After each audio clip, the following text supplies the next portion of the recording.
తెలంగాణ పాలిట బనకచెర్ల ప్రాజెక్టు పెను ప్రమాదంగా మారబోతా ఉన్నది.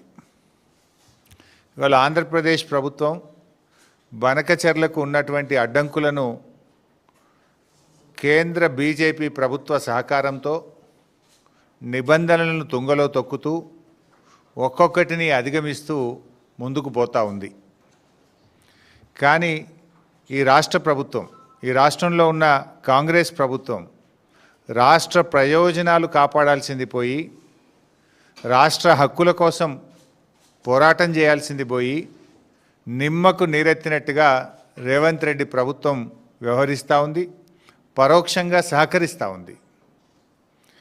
ఈ ప్రాజెక్టు పురోగతికి సంబంధించి ఇటీవల జరిగిన తాజా పరిణామాలు ఏవైతే ఉన్నాయో మీడియా సాక్షిగా ఈ ప్రభుత్వం యొక్క చేతగాంతనాన్ని, ఈ ప్రభుత్వం తెలంగాణ రాష్ట్ర ప్రయోజనాల్ని ఏ రకంగా కాలరాస్తుందో నేను రాష్ట్ర ప్రజలకు వివరించదలుచుకున్నా, ఈ ప్రభుత్వాన్ని కూడా హెచ్చరించదలుచుకున్నా. మొట్టమొదట ఇది కేంద్ర మంత్రి సిఆర్ పాటిల్ గారు మన రాష్ట్ర ముఖ్యమంత్రి రేవంత్ రెడ్డి గారికి రాసిన లేఖ. సిఆర్ పాటిల్ గారు గత నెల 23 సెప్టెంబర్ 2025న ఈ లేఖ రాశారు. మన ముఖ్యమంత్రి రేవంత్ రెడ్డి గారికి 20 రోజుల క్రితం రాసిన లేఖ ఇది.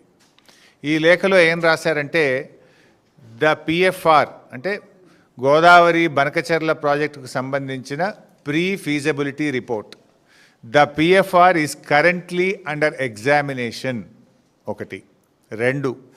Further, the government is in receipt of the consensus raised by the state of Telangana on Polavaram Bankacherla link project and is following due process for techno-economic appraisal of the project. అంటే మేము ఈ Polavaram Banakacherla project యొక్క economic appraisal యొక్క process కొనసాగిస్తున్నాము, మేము process చేస్తున్నాము అని ఎవరికి రాసిండ్రు? స్వయంగా మన ముఖ్యమంత్రి రేవంత్ రెడ్డికి రాశారు. ఎన్ని రోజుల కింద రాశారు? 20 రోజుల కింద రాశారు. అంటే 20 రోజుల కింద నీకు ఉత్తరం వచ్చినా ఈ రోజు వరకు రేవంత్ రెడ్డి స్పందించాడు. అసలు ఎట్లా చేస్తారు? అప్రైజల్ అనే కాన్సెప్టే రాకూడదు.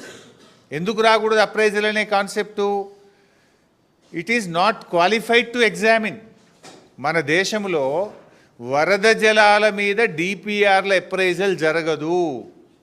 మన దేశంలో ఉన్న సెంట్రల్ వాటర్ కమిషన్ నిబంధనలు కానీ, మన రాజ్యాంగం కానీ, మన దేశంలో నదీ జలాల పంపిణీ కానీ ఎప్పుడు కూడా నికర జలాల మీదనే జరుగుతుంది. అంటే వరద జలాల మీద అసలు ప్రాజెక్ట్ రిపోర్ట్లే ఉండవు, దాని మీద అప్రైజలే జరగదు. అందువల్ల ఇది వరద జలాల మీద ఎప్పుడైతే ఆంధ్రప్రదేశ్ ప్రభుత్వం సబ్మిట్ చేసిందో, this is not entitled for appraisal. అసలు అది క్వాలిఫైయే కాదు. అయినా కూడా మరి రేవంత్ రెడ్డి గారు అప్రైజల్ చేస్తున్నాము ఇంత క్లియర్గా, the pre feasibility report is under examination అంటే కేంద్ర ప్రభుత్వం పరిశీలిస్తుంది అని కేంద్ర మంత్రి రాష్ట్ర ముఖ్యమంత్రికి రాస్తే ఈ ముఖ్యమంత్రి ఏం చేయాలి? నువ్వు అసలు ఎట్లా ఎగ్జామిన్ చేస్తావు? వరద జలాల మీద ఈ దేశంలో ఇప్పటి వరకు ఏదైనా ఒక ప్రాజెక్టు అనుమతించిండ్రా? వరద జలాల మీద అనుమతించే విధానం ఈ భారతదేశంలో ఉందా? మన చట్టం అనుమతిస్తుందా? నువ్వు ఎట్లా చేస్తావు అని చెప్పి ప్రశ్నించాలి. వినకపోతే సుప్రీంకోర్టు పోవాలి. ఎందుకు మొద్దు నిద్రపోతున్నావు అంటే పరోక్షంగా నువ్వు సహకరిస్తున్నావు. నీ కాంట్రాక్టుల్లో వాటా ఉందా? నీకు పర్సంటేజీలు ఉన్నాయా? ఎందుకు నువ్వు సహకరిస్తున్నావు అని నేను అడుగుతా ఉన్నా. రాష్ట్ర ముఖ్యమంత్రిగా రాష్ట్ర ప్రజల ప్రయోజనాలు కాపాడతావా, నీ స్వార్థం చూసుకుంటావా? ఇది నంబర్ 1. నంబర్ 2, కర్ణాటక ప్రభుత్వం, ఇది కర్ణాటక రాసిన లేఖ. ఇదే గోదావరి బనకచెర్ల మీద కర్ణాటక రాష్ట్ర ప్రభుత్వం కేంద్రానికి రాసిన లేఖ. ఎంత స్పష్టంగా రాసిండ్రు ఇలాంటి వాళ్ళు. కర్ణాటక ప్రభుత్వం